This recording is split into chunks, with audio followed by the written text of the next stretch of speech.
তাকে এই মিথ্যা মামলায় গ্রেপ্তার করে আজ সারা বাংলাদেশ আন্দোলনে নেমেছে শুধু তার মুক্তির দাবিতে। আমাদের যে ভাই বোনদের আসার পথে বাধা দিতেছে তাদের অনতি বিলম্বে আসতে দিন।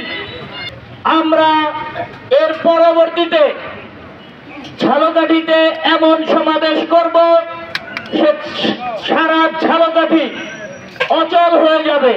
কীর্তিপাশা মোড়ে আমাদের যানবাহন আটকায় দিতেছে, আপনারা অনতিবিলম্বে আমাদের এই যানবাহন ছেড়ে দিন। ওই আমাদের প্রভুকে মুক্তি না দিয়ে তত সময় আমরা রাজপথে থেকে আন্দোলন করব। আমাদের এই আন্দোলনে আমাদের এই সমাবেশে সকলে সমাবেশকে সফল করার জন্য আপনাদের কাছে কৃতজ্ঞতা জ্ঞাপন করছি। চেষ্টা করবেন না, কারণ আমাদের আন্দোলন কোন রাজনীতির সাথে সম্পৃক্ত নয়, আমরা কোন দলের পক্ষে নয়। স্বয়ং রূপম কদা মহং দদাতি সপদন্তিকম বন্দেহং শ্রী গুরু শ্রীযুত পদম দীনবন্ধ জগৎপথে গোপেশ গোপিকা কান্ত রাধা কান্ত নমস্তুতে তপ্ত কাঞ্চন গৌরঙ্গী রাধে বৃন্দাবনেশ্বরী।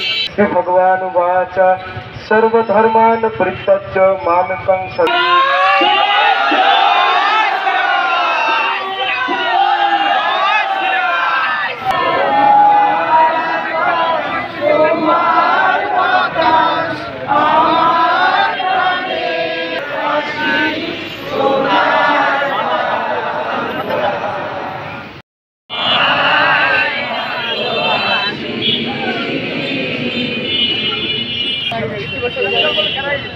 এখন আমরা আজকে এখানে যারা সনাতন ধর্মাবলম্বী আছি আমরা জানি আমাদের চৈতন্য মহাপ্রভুর কথা।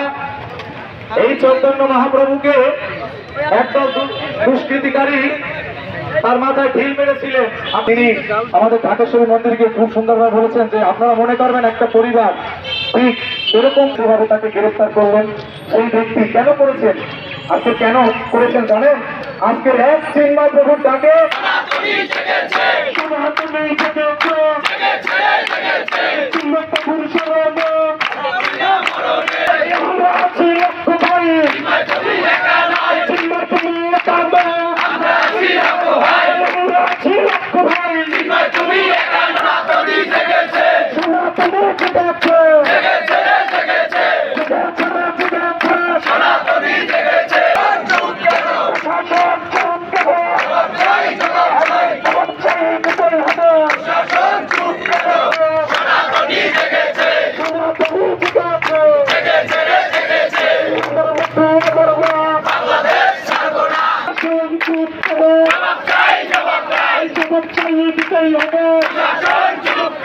আমরা কিন্তু আর চুপ থাকবো না।